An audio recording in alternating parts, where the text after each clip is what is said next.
Chapter 2, Section 6 on related rates. Now, perhaps the easiest way to explain what I mean by related rates is with an example, at least perhaps the easiest way for me. So I have an example. It says, consider the following. A person walks from a lamppost at night and casts a shadow. The faster or slower that the person walks from the lamppost, the faster or slower that the length of the person's shadow grows. These two rates are related to one another. So here's an example of a related rate problem.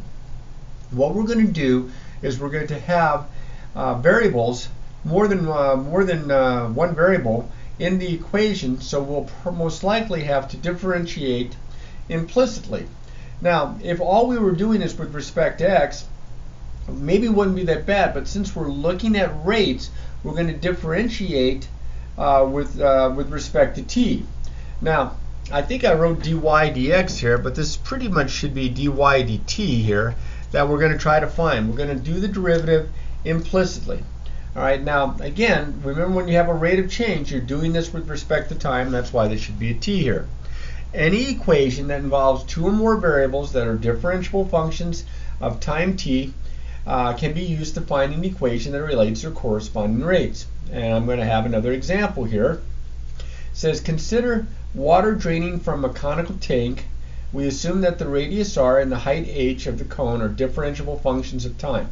So as the water drains, the height of the water level drops, and the radius size drops as well.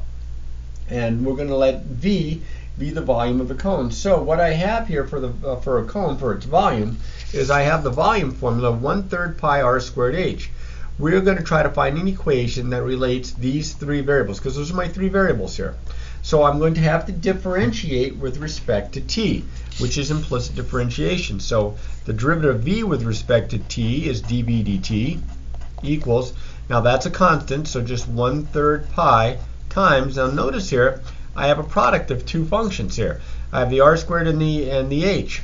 So it's the first one, product rule, times the derivative of the second one, which is dh dt, plus the second one times the derivative of the first one. Now the derivative of r squared is 2r times dr dt. Chain rule here.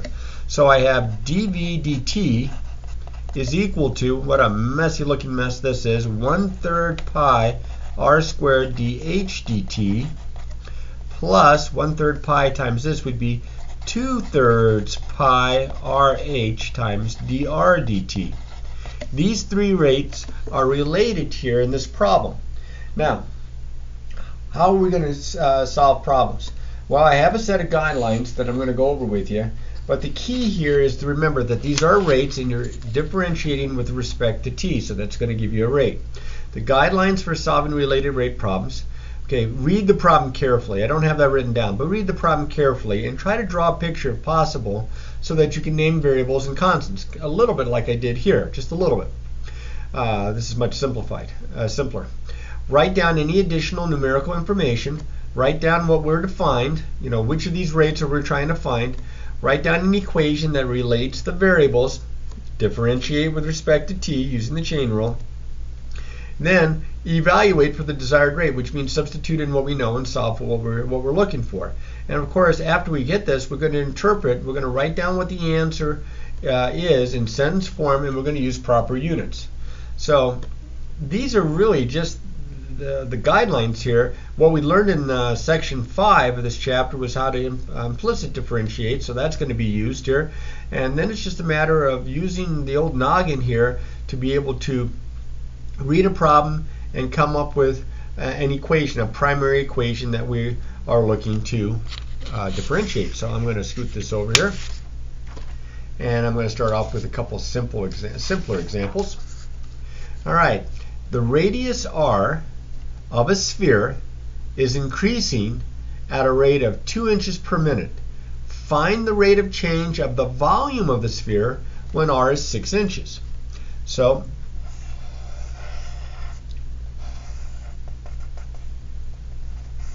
here's r. We know that the volume formula is 4/3 pi r to the third power. Now, if you didn't know that, you could not only could you Google it, but I believe it's on the inside cover of the textbook. So V equals 4/3 pi r cubed. What do I have here? I have two variables. I have r and I have v. What do I have here? Well, I have the radius is increasing at a rate of 2 inches per minute, so that means that dr dt, increasing is positive, is 2 inches per minute. It says find the rate of the volume, that's dv dt, that I'm trying to find, when r is exactly equal to 6 inches. Well, these are the two variables. The one whose rate I know and the one whose rate I'm looking for. This is perfect. I don't have any extra variables to eliminate. I'm in good shape here. So now I get to the point where I'm going to differentiate with respect to t. So on the left side I get dv dt is equal to, now here all of this is a constant, times r to the third. I'm taking the derivative of r to the third with respect to t. So the 3 comes out in front. That actually knocks out the 3 in the denominator. I get 4 pi r to the second times dr dt. Now as it turns out, I'm trying to find this. So now all I have to do is evaluate by plugging in what I know. Well, I know we want it at the instant that it's 6 inches, and we know that dr dt is a positive 2 inches per minute, so I'm just going to plug in the numbers here, and I get 4 pi times 6 squared times 2. Well, let's see, 6 squared is 36 times 2 is 72 times 4 is 288. So I get 288 pi. Now, I'm almost done, but I'm not there yet because I am to find the rate of change of the volume. There's my number. I have to make sure of my units. Well, it's in inches, volume cubed, and the rate is, the time is in minutes. So this is inches cubed per minute. So the instant that the radius of the sphere is 6 inches, the volume is, you could say increasing because it's positive, or you could say changing. I'm going to write is increasing at a rate, oh, I never leave myself enough space here. Here, let me write r equals 6 inches over here, at a rate of 288 pi cubic inches per minute. Oops, per minute. And that would be a very good way to answer the problem, because you're talking at a specific time. This one is almost the same type of problem.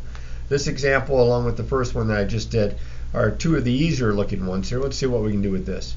All edges of a cube are expanding at a rate of 3 centimeters per second. How fast is the volume changing when the edge is 1 centimeter? So we have a cube. We know how to find the volume of a cube, hopefully without having to refer to a set of formulas. I'll call this E for edge there.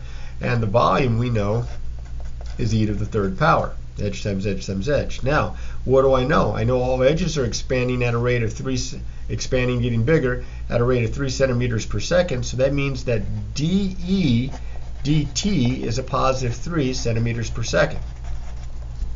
I'm trying to find how fast is the volume changing. I'm trying to find dV dt. Well, if the edge is increasing, my volume is increasing, so I got to fill in this better be positive. And I use my formula here as my primary equation.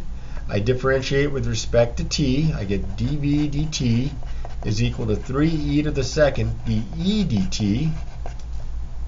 Okay, and then I plug in. Well, I need to also have written down that the edge, we want this when E is exactly 1 centimeter. So now I can plug this in and find dV dt is equal to 3 times 1 squared times dE dt, which is 3. And that gives me 9. And this is volume, so this is cubic centimeters per second. So now all I have to do is answer it. And again, I've left myself very little room. The volume of the cube is increasing at a rate of 9 cubic centimeters per second the instant the length of the edge is 1 centimeter.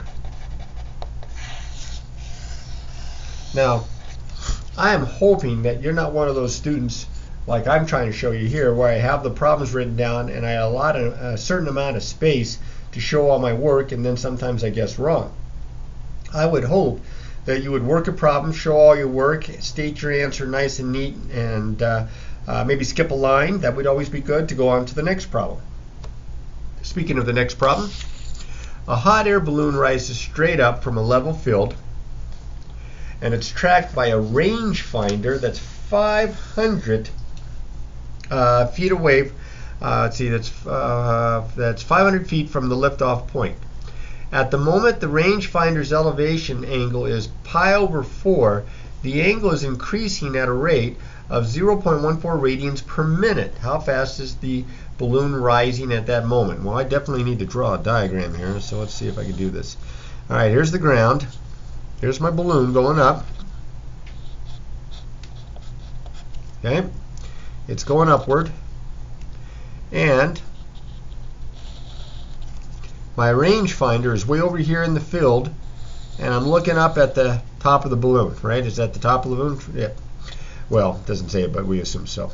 So that's an angle here, theta, that's changing as the balloon goes up. The height is also changing as the balloon goes up.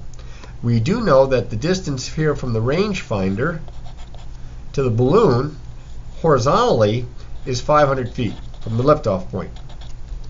So I don't have a formula like a volume formula or an area formula, but I do have a right triangle, so I could quite possibly do a trig, a right triangle trig equation here, because I'm interested in the angle, I'm interested in the height, and I have this side here. With a right triangle, it's the opposite. This is the adjacent with respect to theta. I'm thinking tangent. I'm thinking that the tangent of theta is equal to h over 500, or 1 over 500 h. So I am given a bunch of information here. I've given the 500 feet. Okay, we want this. The moment theta is pi over 4 radians. We know that the angle is increasing, so it's going up. The theta dt is 0.14 radians per minute. Okay, and let's see. How fast is the balloon rising? So that would be dh dt, the height of the balloon. That's what we're looking for. Well, look at those two variables. For the rates, those are the two variables in there. So I'm going to differentiate with respect to t. The derivative of the tangent of theta is secant squared theta times d theta dt. And this is equal to the derivative of 1 over 500 h. So this is 1 over 500 times the derivative of h, which is dh dt.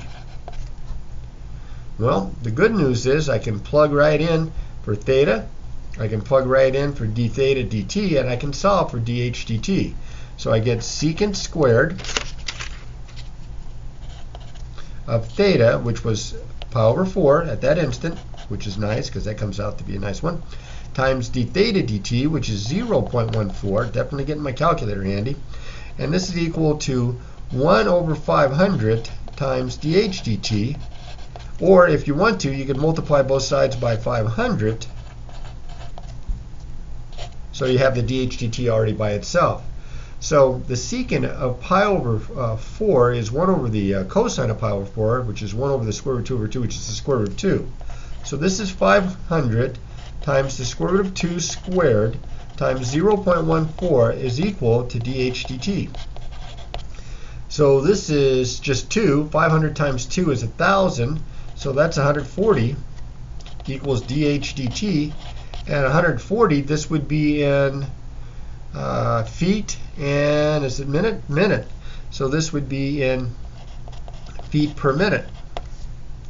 So now the question is, how fast is the balloon rising at that moment? The moment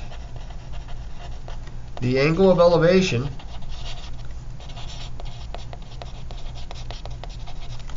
from the rangefinder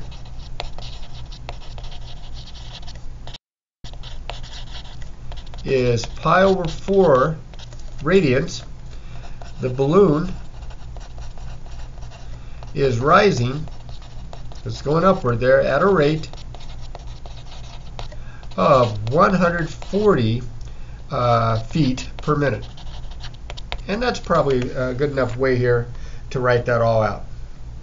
Okay? All right. Let's try one or two more, and then we're going to cut you loose here. You're getting tired of me working problems probably anyway. Let's see what we can do here. I don't know, I gave myself enough space on this next problem. Let's see, I think this is another Pythagorean one. This is another volume one. We got to get to something here. So let's try it. We'll go ahead and do the police cruiser problem here. A police cruiser approaching a right-angled intersection from the north is chasing a speeding car that turned the corner and is now moving straight east. So let's say that this is north-south. This is the road that's east-west. So you got the police car coming down this way from the north. And you've got the car that it's chasing having turned east. So we'll say that this is north and that this is east. Okay? It says when the cruiser is 0.6 miles north of the intersection, the car is 0.8 miles to the east.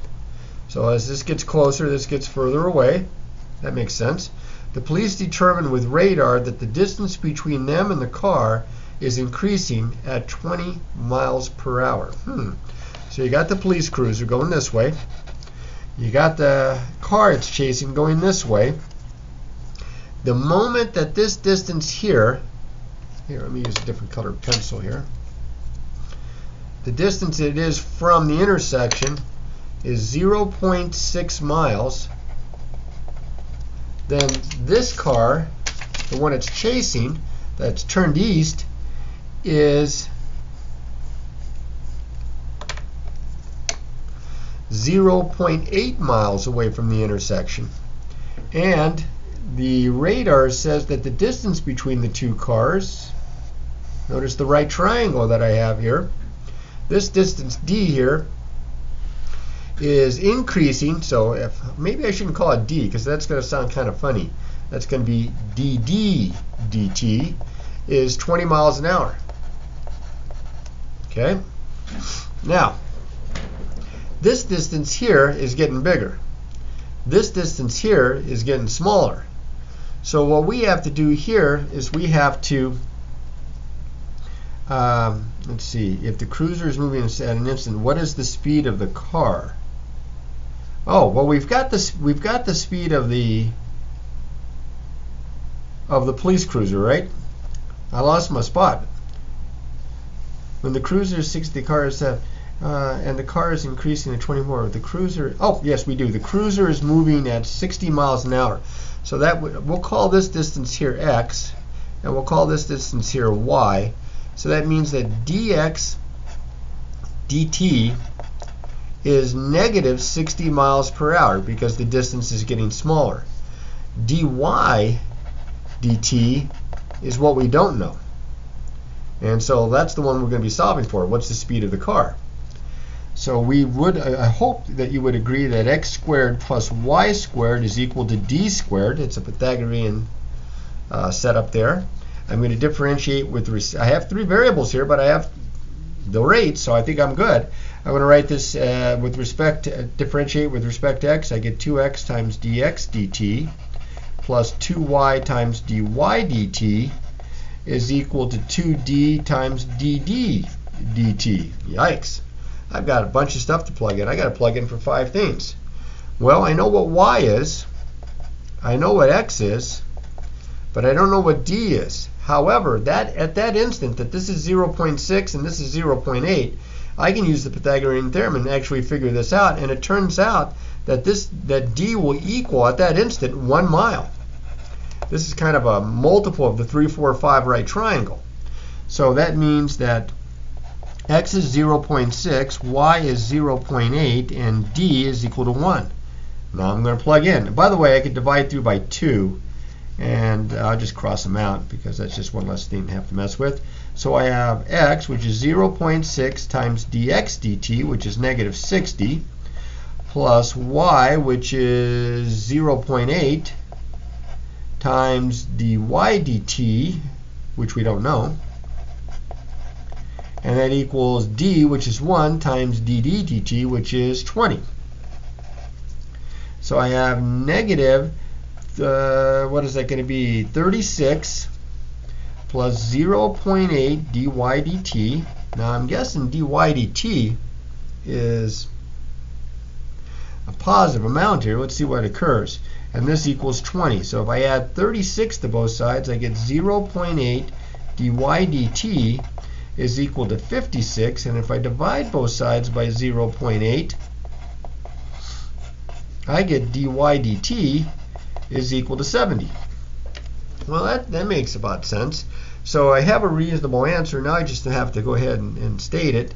So the instant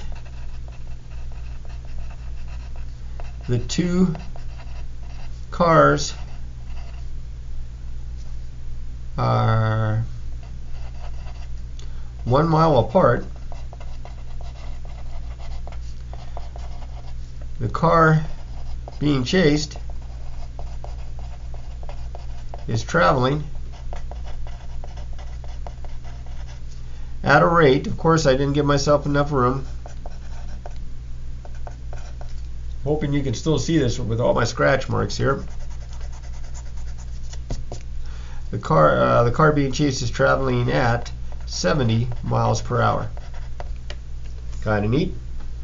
All right, let's try another problem here. We have another conical tank that we talked a little bit about before. I kind of like this because I haven't done, I think, a complete one yet. Water runs into a conical tank at a rate of 9 cubic feet per minute. The tank stands point down and has a height of 10 feet. All right, so let me just, so something like this. And it has a height of 10 feet. Here's the radius here. This would be the radius. This would be the height. The radius is 10, or the height is 10 feet.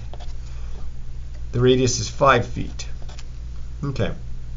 Now we have water in here. I'm just going to use a different color. Hopefully the water isn't red. And water is being poured into it, so the water is increasing. If this is my radius, and well, if this is my radius, and this is my height, okay, how fast is the water level rising? They want to know what dH dt is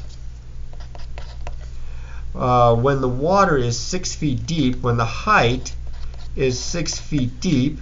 And what else do we know? We know that the water runs into the conical tape at a rate of 9 cubic feet per minute. So that's dV dt. Nope, you probably can't see that now. And that is 9 cubic feet per minute. Well, my volume formula is 1/3 pi r squared h. And I got a problem this time. I have 3 variables like I did in the last one, but I only have one rate given and one rate defined, so I'm missing a rate. That's going to be a problem. That means I've got to get rid of a variable. I have to get rid of r. Now, to get rid of r, this is my primary equation. I have to come up with a secondary equation to make a substitution. And fortunately for me, I have similar right triangles. I think you will agree that this to this, 5 to 10, is as r is to h. That means that r is equal to 1/2 times the height if I solve for r, if I multiply both sides by h. So I can substitute in here for r 1/2 h, square that times h. So this gives me 1/12 pi h cubed. And there are the 2 variables that I have, either the rate known or the rate I'm looking for. So now I'm ready to differentiate. Notice in this example, so far the only example, I had to come up with a secondary equation to substitute into the primary equation to eliminate a variable that I did not have enough information on. So now I'm all set. I'm going to differentiate dV dt. Bring the 3 out in front. That would be 1/4 pi h squared times dH dt. Well, I know what the height is, that's h. I know that the volume is changing at 9 cubic feet per minute, so 9 equals 1/4 pi times 6 squared times dH dt. 6 squared is 36, that'd be 9, so I have 9 equals 9 pi dH dt. So that means that dH dt, divide both sides by 9 pi, is 1 over pi. Now don't go decimal on me here right off the bat. I mean, it's fine if you want to here because it is a story problem, but 1 over pi is not the world's worst looking number. And now I just need to answer it. So the water level is increasing at a rate of 1 over pi, this would be in feet per minute, or I think 1 over pi turns out to be about 0.32 feet per minute. The instant the water level is at 6 feet. Notice I take a little extra time to write the problem out so that I can give you this rate, because the rate's changing, but it has to be at the instant that it's 6 feet deep. And so there's my answer.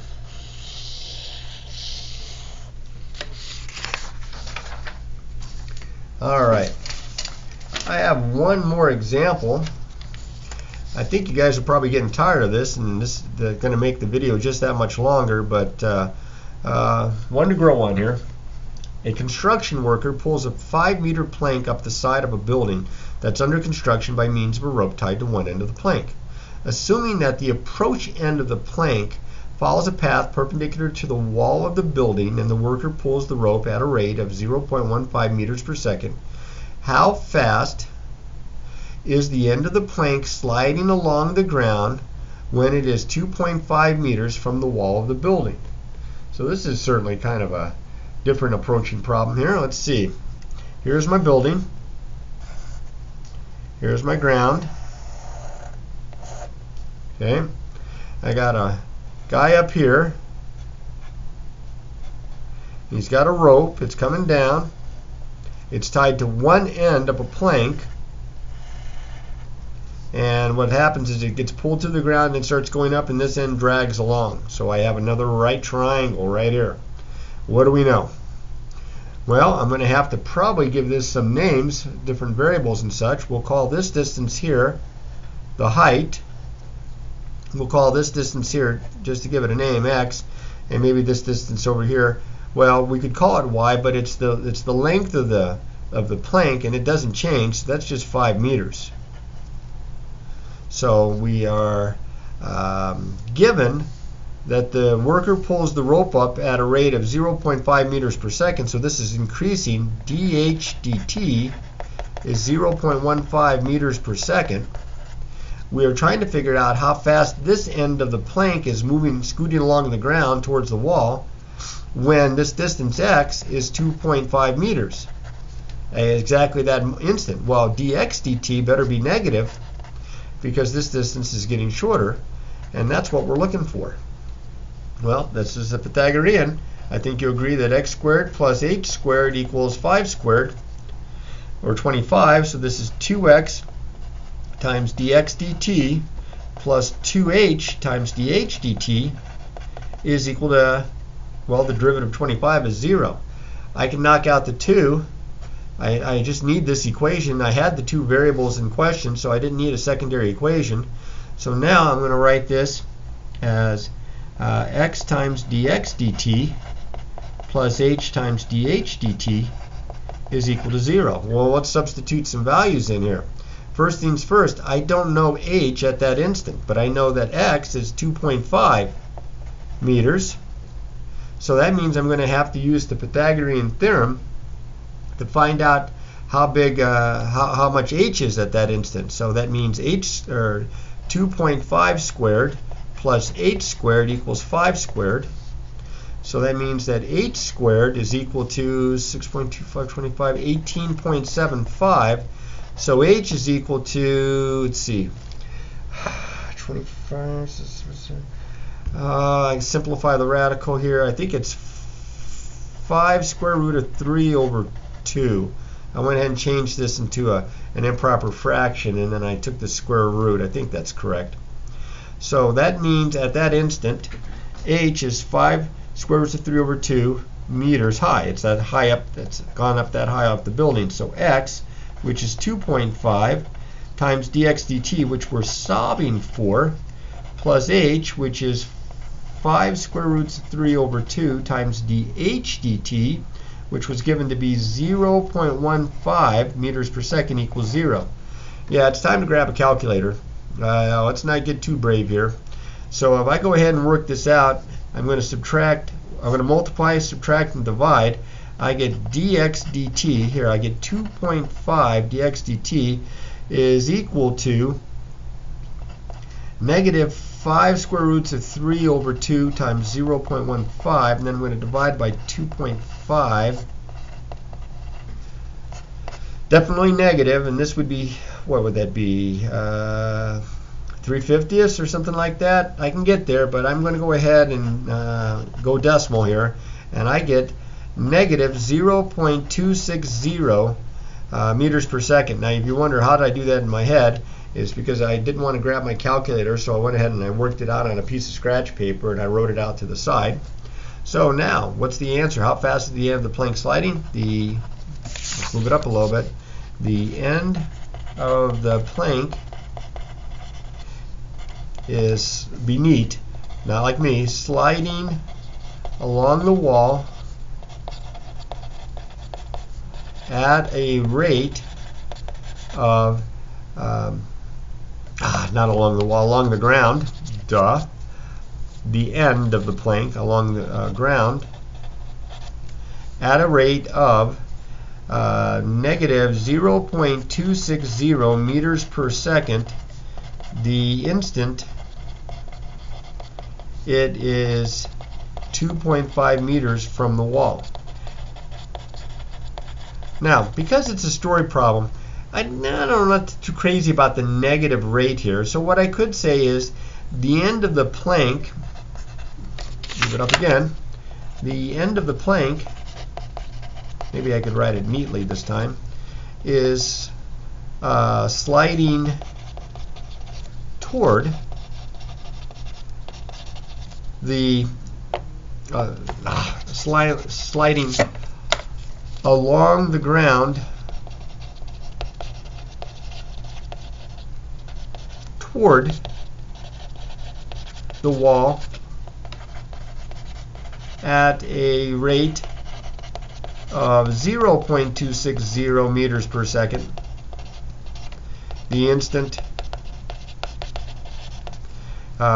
it is 2.5 meters from the base of the wall. I kind of like the way that sounds a little bit better. It's a little bit more writing. I would probably accept this okay, but I think this is probably a cooler way to do it. And that should be more than enough examples. I'm sure there's other ones in the textbook and such. So, you know, as you can tell with story problems sometimes cause students to have to struggle with coming up with equations. So these are a lot more direct, but definitely follow the strategy and draw diagrams wherever possible. But most of all, practice, practice, practice.